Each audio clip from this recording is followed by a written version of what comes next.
Smart contracts will dictate the future of financial transactions for this coming decade. But how do you write, test, and deploy them?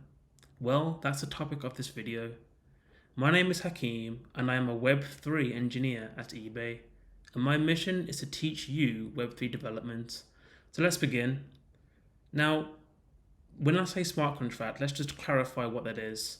So all it is a piece of code that lives in the blockchain and executes on behalf of somebody else.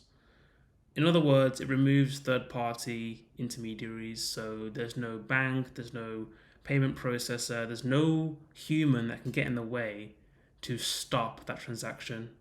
Therefore, it's trustless. Now, in this video, we would talk about EVM or Ethereum Virtual Machine smart contracts that support the Solidity programming language.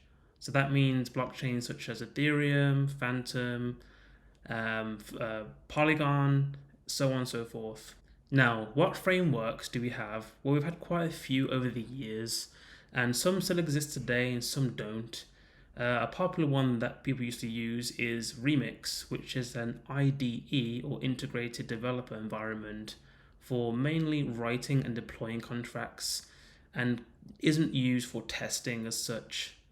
And then came Truffle, which was made by Consensus, the same company that made MetaMask, but today has actually been deprecated and is no longer supported. So that leaves the final two frameworks that we're going to discuss in this video, which is Hardhat and Foundry. Now, Hardhat is a JavaScript-based testing framework for testing and deploying Solidity smart contracts. And Foundry is a pure Solidity, no JavaScript-based testing framework for writing, testing, and deploying Solidity smart contracts. There is a use case for both of them that are very different, and that's what we're going to cover in this video. So, in front of me, I have the Visual Studio Code up, and I have a Foundry and a Hardhat project up. Now, if you want to follow along and see what I'm doing, I'll include the instructions on the screen now on how you can set up a simple Hardhat and a simple Foundry project like so. So let's start off with the Hardhat project. Here we have some artifacts, which is just the JSON files, which is the contract that is being used. So I'll show you what I mean in a moment. Then we have a cache folder just for caching, and in the contracts folder, I have pasted in this simple counter contract that does increments and decrements a count, and it doesn't allow it to go below 0. And then obviously, because it's a JavaScript framework, we rely on node modules, which is very different to Foundry. And we have a scripts folder here for deploying, which we're not going to mess with in this video, and the test folder, which we are. So to the left, I have a counter.sol contract, which is very, very simple. All it has is a count, which is instantiated to 0, a function for incrementing that count by 1, and then another function to decrement that count by 1 as well.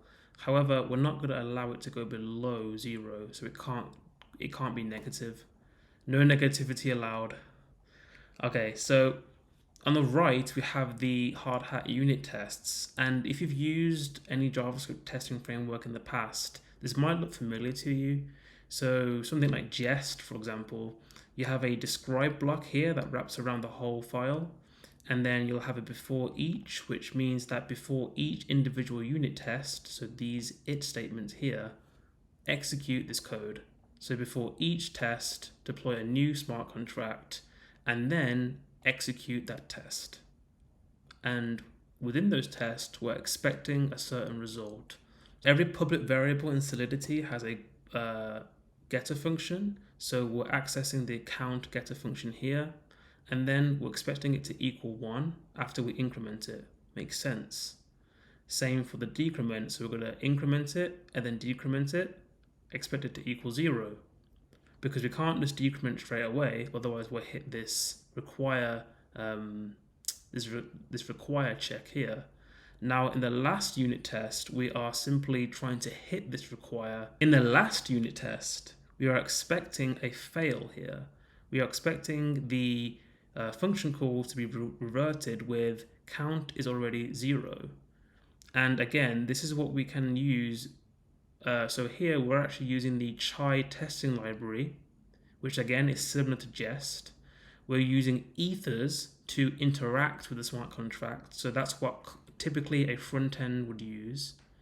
And then we have this type chain types, which if we open the file, is basically a TypeScript interface for all of the methods and functionality for that given contract. And it's very, very useful again for the front end. So we can execute these tests by doing npx hardhat test.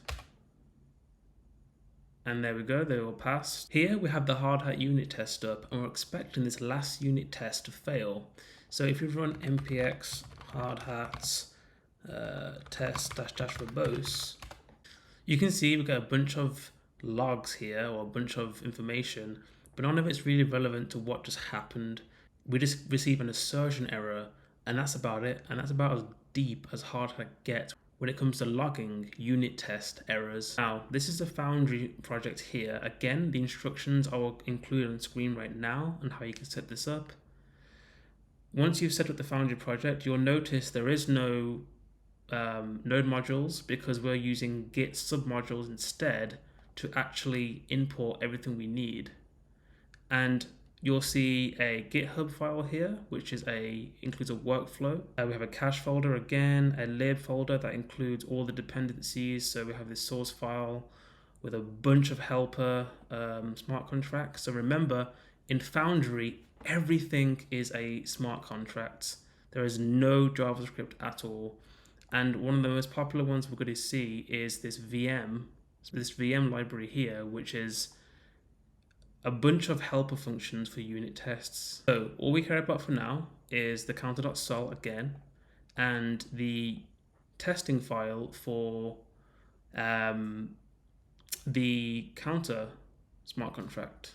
So to the left, again, we have our same smart contract. To the right, this is our Foundry unit tests. And as you can see, there's already a lot less code, and it almost seems a lot more intuitive just to look at. Now, the way you run this test is by doing, first of all, let's get out of here, go into Foundry. I don't want that. And then we're going to execute forge, test, enter. Great. So this looks very simple. However, we can actually pass through a verbose flag. So we can do forge test -1, 2, 3, 4, 5. And we expand this, we can see the traces of exactly what has happened. The sequence of the call. So for decrement, it's increment, decrement, count, followed by the gas. We can see the type of call that it is. So this is a static call. Of course, for a really simple contract like this is overkill. But the more complex your contract is, the more that these verbose flags are actually very useful. Now, something else to note in Foundry is that we have this function here called test revert decrement. And we're expecting the revert to happen first, and then we execute the function call, as opposed to in Hardhat where we do it in one line. But there's another way to test failure in Foundry, which is if I do test fail decrement, and then I run the test again. Oops, I hit save and run the test. You're going to notice that this last test has failed. And the reason why it's failed is because this test fail is actually a reserved keyword in Foundry, and it's expecting a failure innately. So there's actually no need to have this VM.expectRevert, and we can simply just do this, and then the test will pass. Because of this test fail keyword, Foundry already knows that you're expecting a failed unit test, which is really cool actually. Now, a better use case for the Foundry verbosity testing would be this test decrement function here, because we're using the assert equals, so we're expecting a value to equal something else. So let's change this to 1, save it, and run forge test -vbb. So now the verbosity flag is detailing the failing test, and it tells us exactly why it failed, which is amazing. So it's expecting the count to be 0, which it is. However, I've inputted 1 into the right side, and so therefore it's erroring, and A does not equals B. So again, this is just a small example of how in detail you can go with Foundry unit testing. But when it comes to comparing the two, Hardhat's definitely very useful for integration testing when you have a front end that uses ethers or VM to interact with the blockchain. But for in-depth Solidity unit testing, Foundry is definitely the winner here. So it really depends on your use case, your team's comfortability with the various tech stacks, and that pretty much summarizes this video. So thanks for watching, and I'll see you soon.